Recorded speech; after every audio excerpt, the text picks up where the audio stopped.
राधे राधे दोस्तों, कैसे हैं। आज मैं आपके लिए लेके आई हूँ बड़ी कौन। कहानी का शीर्षक है बड़ी कौन। आपको बहुत ही अच्छी शिक्षा मिलने वाली है, वीडियो के अंत तक बने रहिए। बहुत पुरानी बात है, सुई और तलवार में गहरी दोस्ती थी। बावजूद इसके सुई को खुद पर कुछ ज़्यादा ही नाज था कि वह सभी के कपड़े सिलती है, वह अन्य ज़रूरत की चीज़ें बनाने में सहायता करती है। कभी कभी तलवार को उसकी यह सोच थोड़ी खटकती भी थी, परंतु वह नज़रअंदाज कर देती कि जाने दो, मेरी सहेली ही तो है। एक बार सुई के धागे से अनबन हो गई। इस कारण वह थोड़ी गुस्से में थी। वह अपने काम करने की कोशिश कर रही थी कि तलवार वहाँ आ गई। उसने पूछा, कैसी हो बहन? सब ठीक ठाक, सुई ने तुनक कर कहा। यहाँ से जाओ, तुम्हारी यहाँ कोई आवश्यकता नहीं है। तलवार को सुई की बात पर गुस्सा आ गया।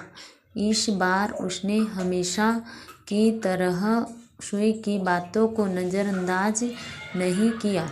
तलवार ने सुई से कहा, तुम हमेशा उल्टा ही क्यों बोलती हो? छोटी हो पर कितना अकड़ती हो। सुई को उसकी बात बहुत बुरी लगी और दोनों में भयंकर कहा-सुनी हो गई। तलवार बोली कि मैं बड़ी हूँ, सुई बोली कि मैं बड़ी हूँ।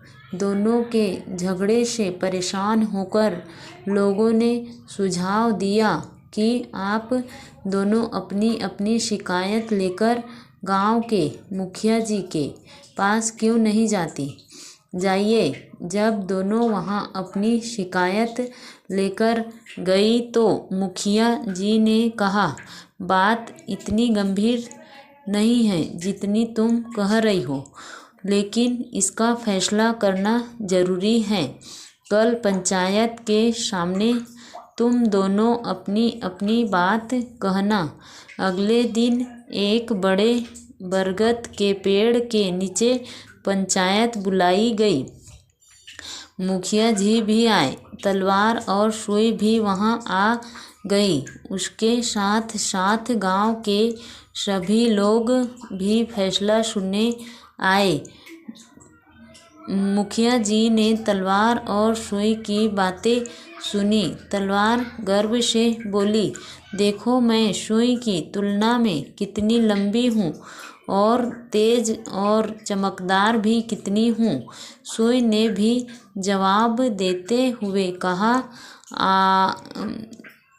कहा, आकार में मैं भले ही तुमसे छोटी हूँ, लेकिन धार की तेजी में तुमसे कम भी नहीं हूँ। तलवार बोली, तभी हमेशा तुनक कर बोलती हो, हमेशा झगड़ती हो। यह सुनते ही धागा बोला, मुझसे भी हमेशा झगड़ती रहती है और कहती है, मैं न रही तो तुम्हारा क्या काम। सुई बोली कि मैंने कुछ गलत नहीं कहा है, मैं बड़ी काम की हूँ।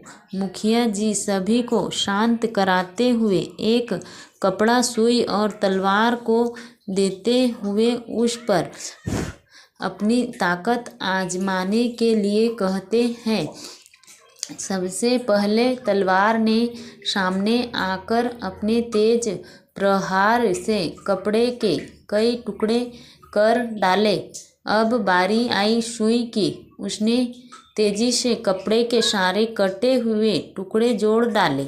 वह घमंड में बोली, देखा, मैंने काटने का नहीं जोड़ने का काम किया है। सभी सुई की बढ़ाई करने लगे। यह सुनकर तलवार दुखी हो गई। तभी मुखिया जी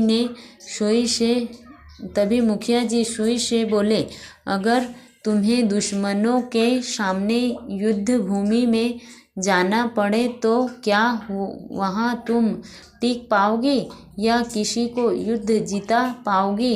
वह तुम नहीं, तलवार काम आएगी। अगर कपड़े की सिलाई में धागे ने तुम्हारा साथ न दिया होता तो क्या तुम कपड़े को सिल पाती? यह सुनकर सुई शर्मिंदा होकर रोने लगी। उसे चुप कराते हुए मुखिया जी बोले, हमें एक दूसरे से मिलकर रहना चाहिए। सभी को एक ना एक दिन किसी न किसी की ज़रूरत पड़ती है। हर किसी का अपना अपना महत्व है, इसलिए हमें घमंड नहीं करना चाहिए और न ही अपना गुस्सा किसी और पर निकालना चाहिए। मेरा फैसला है कि न सुई किसी से छोटी है और न ही तलवार, दोनों अपनी अपनी जगह महत्वपूर्ण है। यह सुनकर सभी लोग ताली बजाने लगे। सुई और तलवार ने अपने बर्ताव के लिए एक दूसरे से माफ़ी मांगी। तभी मुखिया जी बोले, सुई रानी, अब धागे से भी माफ़ी मांग ही लो, वह भी तुम्हारा साथी है। सभी ठहाके मारकर हंसने लगी। स्टोरी पसंद आई हुई हो दोस्तों तो लाइक कीजिए, सब्सक्राइब कीजिए और शेयर कीजिए। राधे राधे।